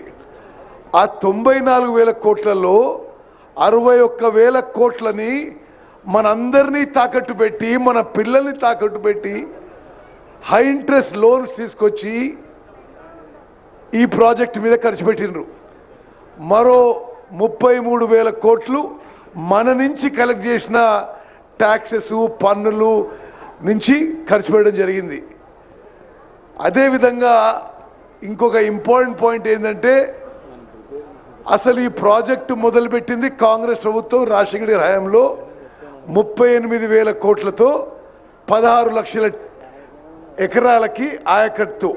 This project was envisaged in the earlier Congress government as 38,000 crore project irrigating 16 lakh acres. On the name of so-called re-engineering, officially the project cost is escalated to 80,000 crores for nearly the same new ayacut. Now, already expenditure is 94,000 crores and at the minimum another 40,000 crores are required to complete the project. This is the official figures as per the chief engineer's thing. కొన్ని విషయాలు నేను highlight చేస్తున్నాను. అసలు ఎంత తుగ్లక్, ఒక Mohammed bin Tughlaq కూడా వీళ్ళు చేసిన పనులు చూసి సిగ్గుపడతాడు. In all the barrages there is a difference between barrages and dams. Dams are meant for storage, barrage is for regulating flow of water. ఎక్కడ కూడా ప్రపంచంలో ఉన్న బ్యారేజ్లలో బ్యారేజ్ కట్టి నీళ్లు స్టోరేజ్ చేసిన వీళ్ళే చేసారు. The biggest barrages in the world capacity is 2 TMC, 3 TMC, maybe maximum 4 TMC. వీళ్ళు ఈ మేడిగడ్డ బ్యారేజ్లో 10, 11, 12, 14 TMCలు స్టోర్ చేసి ఫోటోలు తీసుకొని ఎన్నికల ముందు ఏదో గోదావరి జలకళ అని చెప్పి అన్ని పేపర్లో మీడియా ఇవ్వడం జరిగింది. అంటే basic principles of irrigation were not followed, basic principles of water management were not followed, basic principles of financial management were not followed, and ఏ స్థాయిలో కరప్షన్ జరిగిందంటే ఆలోచన చేయండి. ఒకటే ఉదాహరణ ఇస్తున్నావు. This Medigadda barrage tender was given at 1800 crores. ఎవరు బాధ్యులు? ఇది 4600 కోట్లు ప్రజాధనం ముందు escalation of cost and then the Medigadda barrage collapses. అంటే this is just not this. నేను ఇప్పుడు 2 months అయింది ఇరిగేషన్ మినిస్టర్ అయ్యి. ఏ వర్క్ చూసినా 100 రూపాయలు టెండర్ పిలుస్తారు, ఆ తర్వాత దాన్ని 500 రూపాయలు చేస్తారు. ఇది ఒక భారీ కుంభకోణం. తప్పనిసరిగా క్యాబినెట్లో చర్చించి ఇది క్రిమినల్ ఇన్వెస్టిగేషన్ కూడా ముందుకు పోతామని చెప్పి నేను మనవి చేస్తున్నాను. అదేవిధంగా ఒక చాలా ముఖ్యమైన విషయం, 21st October ఈ సంఘటన జరిగింది. Today is what date? 13th అనుకుంటా, 13th February. ఈ రోజు వరకు కూడా ఈ కాళేశ్వరం ప్రాజెక్టుకి చీఫ్ డిజైనర్, చీఫ్ ఇంజనీర్ అంతా తానే కట్టిన కేసీఆర్ ఒక్క మాట కూడా మాట్లాడలేదు. 21st October when it collapsed, till we were sworn in the government on 7th for 40-45 days, ఆయనే ముఖ్యమంత్రి, నోరు తెరవలేదు. ఆ రోజు నుంచి ఈ రోజు కూడా ఒక్క మాట కూడా మాట్లాడకపోవడం ఇది చాలా దురదృష్టకరం. మీడియా కూడా గమనించాలని చెప్పి నేను మనం చేస్తున్నాను. అదేవిధంగా నేషనల్ డ్యామ్ సేఫ్టీ అథారిటీ ఒక constitutional body created by an act of parliament. They have given a damning indictment of the state government on design, construction, maintenance, all aspects of Medigadda barrage, calling it a total failure of the earlier government and the earlier irrigation department. Memu further ga kuda National Dam Safety Authority, which is a government of India body constituted with experts on dams and created by an act of parliament, the further inquiry investigation we are going to cooperate with them. గత ప్రభుత్వం వాళ్ళు అడిగిన data కూడా ఇవ్వలేదు. మేము పూర్తిగా cooperate చేసి ఆ డ్యామ్ సేఫ్టీ ఎక్స్పర్ట్స్ని ఈ యొక్క కొలాప్స్ విషయంలో, ఈ యొక్క వే ఫార్వర్డ్ విషయంలో మేము వారి సలహా మేరకు ముందుకు పోతామని చెప్పి మనవి చేస్తూ, అదేవిధంగా ఒక చిన్న విషయం చెప్తాను మీకు. వారు ఇప్పుడు సిఈ గారు, డీజీ విజిలెన్స్ గారు చెప్పిన విషయాల్లో there is no maintenance, no pre-monsoon, no post-monsoon, no dam safety checks done of these barrages which were built. Ante this is just an example of KCR's irrigation department and nadipichinappudu ఏ విధంగా నడిపించిండో. 94,000 crores spent and not even that much of irrigation కొత్త ఆయకట్టు కూడా create చేయలేదు. This is the picture across irrigation sector in all the projects they did. వాళ్ళు 2 లక్షల కోట్లు ఖర్చు పెట్టి కొత్త నామమాత్రం కొత్త ఆయకట్టు సృష్టించి, బహుశా స్వతంత్ర భారతదేశంలో కేసీఆర్ గారి హయాంలో అతిపెద్ద కుంభకోణం జరిగింది. తప్పనిసరిగా అన్ని విషయాల్లో ఎంక్వైరీ, ఇన్వెస్టిగేషన్, తదుపరి చర్యలకు ఈ ప్రభుత్వం సిద్ధమవుతోంది. ధన్యవాదాలు. సాంబశివరావు గారు. పెద్దలు గౌరవనీయులు ముఖ్యమంత్రి రేవంత్ రెడ్డి గారు, అలాగే ఇరిగేషన్ మేజర్ శాఖ మంత్రి ఉత్తమ్ గారు, అలాగే ఈ నియోజకవర్గ శాసనసభ్యులు, అలాగే information and industrial minister Sridhar Babu గారు, ఇతర సీతక్క గారు, ఇంకితర తమ్మల గారు, పెద్దలు, ఇంకితర మంత్రులు అందరూ ఉన్నారు, MLAs.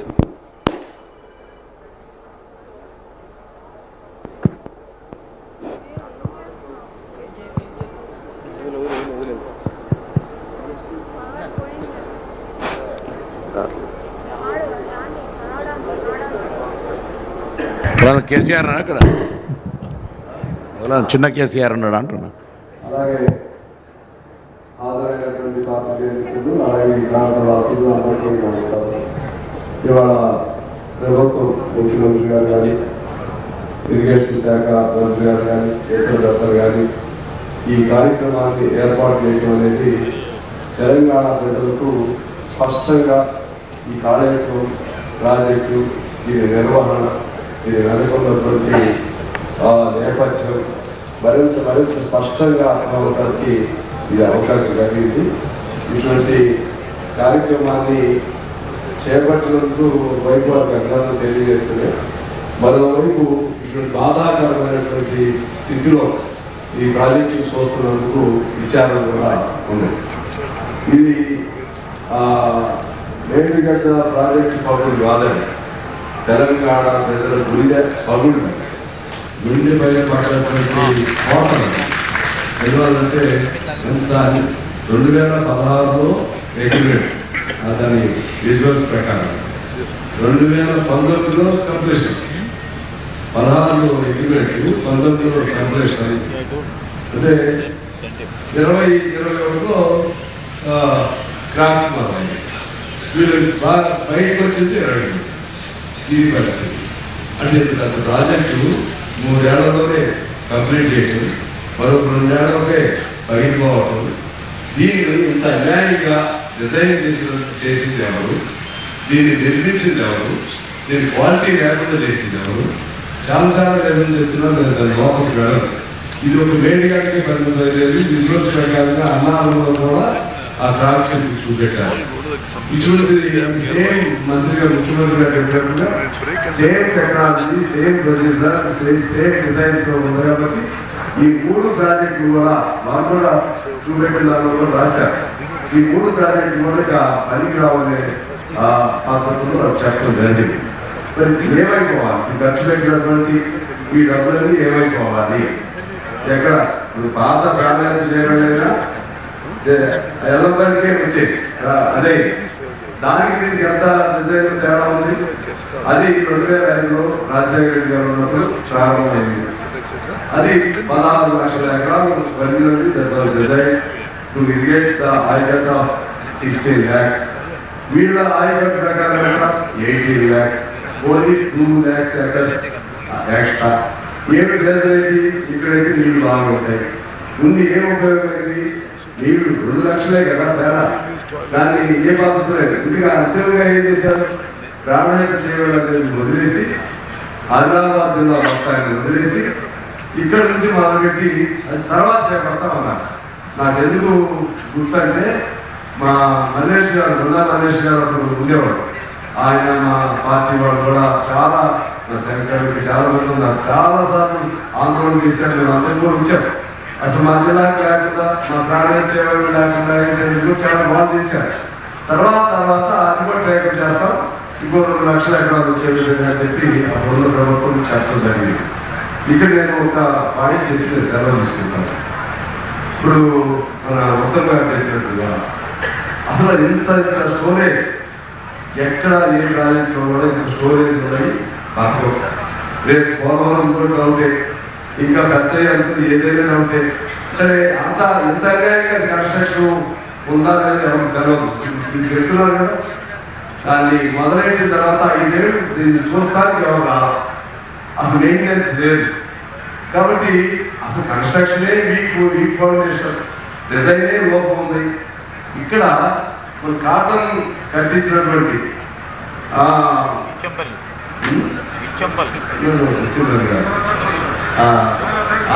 Cotton Krishna barrage Dowleswaram మట్టితో కట్టించిన ప్రాజెక్ట్, మట్టితో కట్టించారు.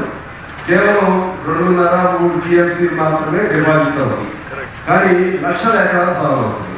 నాకు తెలిసి సాగర్ మన కృష్ణా దాని కింద 16-17 తుమ్మగారి భాగాలు 16-17 లక్షలు ఇక్కడ, ధవళేశ్వరం కింద కూడా ఇంకో 16-17 లక్షలు అక్కడ. ఓన్లీ 3 TMC దాని స్టోరేజ్ కెపాసిటీ. అంటే అది దాదాపు 1950s కట్టించినటువంటి ప్రాజెక్ట్ అని అవి నిలబడ్డాయి. ఇప్పుడు ఈ మోడర్న్ టెక్నాలజీతో కట్టించిన ఈ ప్రాజెక్టు స్థితి ఎలా? అసలు ఎందుకు మనకి జీతాలు ఇవ్వలేని పరిస్థితి వచ్చింది? జీతాలు ఇవ్వలేని పరిస్థితి ఎందుకు వచ్చింది అంటే డబ్బులన్నీ కూడా డబ్బులు మొత్తం కూడా పొందేది. అన్ని పారామీటర్స్ నెంబర్ 1 మనం ఇన్కమ్ పెర్ క్యాపిటల్ నెంబర్ 1, జీడీపీలో నెంబర్ 1, అన్నింటిలో నెంబర్ 1. డబ్బులు ఎట్టిపోయినాయి అంటే మొత్తం కాళేశ్వరం వరకు వచ్చింది. ఎక్కడ పోయి కాళేశ్వరం అంటే ఎవరు కాదు. ఇంత అన్యాయమైనటువంటి డిజైన్ చేసిన వాళ్ళని ఏం చేయాలి? ఇంత అన్యాయమైనటువంటి నాణ్యతా లోపంతో ఈ ప్రాజెక్టు నిర్మించిన వాళ్ళని ఏం చేయాలి? ఎలాంటి కంపెనీ వాళ్ళు మాకు బాధ్యత లేదంటున్నారు. రిపేర్ చేయాలంటే కూడా వాళ్ళని బతిలాడాల్సి వస్తుంది గవర్నమెంట్. వాళ్ళని కానీ డిజైన్ చేసిన వాళ్ళందరూ కానీ జైల్లో పెట్టాల్సిన అవసరం ఉంది. ఆ డబ్బులకి వెనక్కి కట్టియాల్సినటువంటి అవసరం ఉంది. ప్రజల సొమ్ము, ప్రజలు ఈ బాకీ ఇప్పుడు పేర్కొన్నారు. 2024 నుంచి ప్రిన్సిపల్ అమౌంట్ ఇక్కడ కట్టాలని చెప్పి ఇందులో చూసాం. 24 నుంచి మొదలైంది. మనం తీసుకున్నప్పుడు మనం రీపే చేసి మొదలవుతుంది. ఏమైపోతుంది తెలంగాణ ఏమవుతుంది? మనం ఇక కొత్త ప్రభుత్వం వచ్చింది, చాలా ఆశలతో ప్రజలు ఓటు వేసి గెలిపించారు. ఇవన్నీ చూపెట్టే మీరేదో ఎగ్గొట్టాలి, మీరు చేసిన వాగ్దానాలు 6 గ్యారెంటీస్ ఎగ్గొట్టాలి అంటున్నారు. ఇంత అన్యాయం చేసి లక్షల వేల కోట్లు ఈ విధంగా దాన్ని దుర్వినియోగం కాదు, పెద్ద పెద్ద ఇంకా ఉత్తమ భాషలు చెప్పాలంటే it is the biggest scandal in the I think in the country, not world, I can't say world. In our country, it might be the biggest scandal. 1 lakh అనేది ఆ గోదావరిలో పోసినా ఎందుకు దొరికే ఎక్కడ పోసినా తెలవదు, అభివృద్ధి తెలవదు. దీని మీద చాలా సీరియస్గా ప్రభుత్వం ఉండాలని నేను కోరుకుంటూ, భవిష్యత్తులో మరి ఏమవుతుందో తెలవదు. ఆ ప్రాణాయత చేయగలరా? ఆ ఓల్డ్ డిజైన్ నుంచి తీసుకెళ్తారా? ఎట్లా లేకపోతే దీన్ని ఏమైనా రిపేర్కి అవకాశం ఉంటుందా?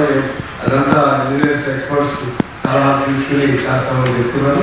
ఏదేమైనా కూడా తెలంగాణకి తీవ్ర నష్టం జరిగింది. ఇవాళ ఇక్కడికి రావటం వల్ల చాలా నేను అతనిలో వచ్చాను, కానీ ఈ పగుళ్ళు అయిన తర్వాత రాలేదు. ఇవాళ యాక్చువల్లీ నేను I have some other work, I wanted to skip this programme. ఎందుకంటే మనం అందరూ అనుకున్నాం ఇవాళ ఉన్నారు. If I absent, so it was wrong signal. That's why I changed my mind. I have attended here. Coming here, just I learned so much. ఇక్కడ రావడం చాలా నాకు అవగాహన అయింది. ఖచ్చితంగా ఈ అంశాన్ని ప్రజల దృష్టికి తీసుకెళ్తాను. మా పార్టీగా నేను నా బాధ్యత వహిస్తాను. ప్రభుత్వాన్ని అన్ని రకాలుగా మీరు ఎందుకంటే మీ ముఖస్థితికి చెప్తలేదు, ఇది తెలంగాణ జరిగిన నష్టం కాబట్టి ఈ నష్టాన్ని ఎలా రిపేర్ చేస్తారు, ఎలా పూడుస్తారు, పరంగా మనకి రావాల్సిన ఈ భూమి రాయికట్టు అంతా తొందరలో ఎలా పూర్తి చేస్తారు. ఇప్పుడు ఎంత పూర్తయింది కూడా అర్థం కావట్లేదు. 1,00,000 ఎకరాలే అంటే నీకు 18 లక్షల ఎకరాలు ప్రజలని ప్లాన్ రాయికట్టు, ఇంకా 17 లక్షల ఎకరాలకి ఎప్పుడు రావాలి? ఇంకెన్నేళ్ళకి రావాలి? 2016 నుంచి మొదలైనటువంటి ప్రాజెక్టు ఇంక 10 ఏళ్ళైనా కూడా రాదు. మళ్ళీ ఏమైపోయిందో తెలవదు. వీటన్నిటినీ మీ మీద చాలా బాధ్యత ఉంది. వీటిని మీరు అంతా సందేహాల్సిన అవసరం ఉందని తెలియజేస్తూ ముఖ్యమంత్రి గారికి, ఉత్తమ్ గారికి, డిప్యూటీ అధ్యక్షుల గారికి మీ అందరికీ నమస్కారాలు తెలియజేస్తూ థ్యాంక్ యూ.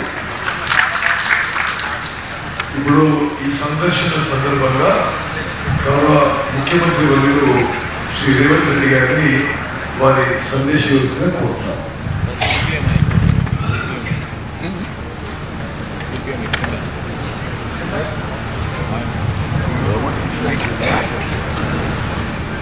మీడియా మిత్రులకు,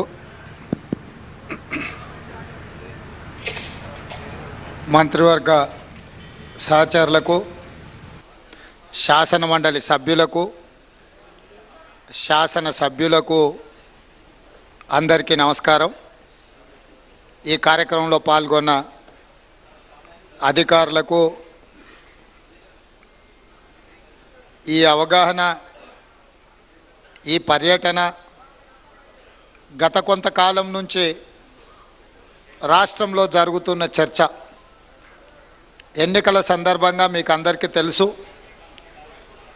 మేడిగడ్డ బ్యారేజ్ కుంగినప్పుడు మేమందరం ఇక్కడికి రావాలనుకుంటే పోలీసు నిర్బంధాలతో రానివ్వలేదు. అయినా శ్రీ రాహుల్ గాంధీ గారు, నేను, మిత్రుడు శ్రీధర్ బాబు గారు ఎన్నో వ్యయ ప్రయాసాలు కోర్చి ఎన్నికల అధికారులను పట్టుబట్టి అనుమతి సాధించి మేడిగడ్డ ప్యారేజ్ సందర్శనకు ఆ రోజు మేము రావడం జరిగింది. అయితే ఆ రోజు ఎన్నికల ప్రణాళికలో భాగంగా పూర్తి స్థాయిలో ప్రాజెక్టు యొక్క కుంగుబాటు కానీ జరిగిన అవకతవకల మీద పూర్తిగా చూడడానికి సమయము సరిపోలేదు. అదేవిధంగా గత ప్రభుత్వము ఏమాత్రం ఇటువైపు ఎవరిని రానియకుండా వాళ్ళు చేసిన తప్పిదాలు, కుంగిపోయిన మేడిగడ్డ బ్యారేజ్ను ఎవరు చూడకుండా కప్పిపుచ్చి తమ తప్పిదాల నుంచి తప్పించుకోవాలనే ప్రయత్నం చేయడము, అదేవిధంగా మా ప్రభుత్వం అధికారంలోకి వచ్చిన తర్వాత నేషనల్ డ్యామ్ సేఫ్టీ అథారిటీ ఏదైనా ఇచ్చిన నివేదిక, ఈ ప్రాతిపదికన విజిలెన్స్ అండ్ ఎన్ఫోర్స్మెంట్ అని ఉత్తమ్ కుమార్ రెడ్డి గారు ఆదేశాలు ఇచ్చి జరిగిన అవకతవకల మీద విచారణ చేపట్టి ప్రాథమికంగా ఒక నివేదికను ఇవ్వమని చెప్పడంతో వారు నివేదికను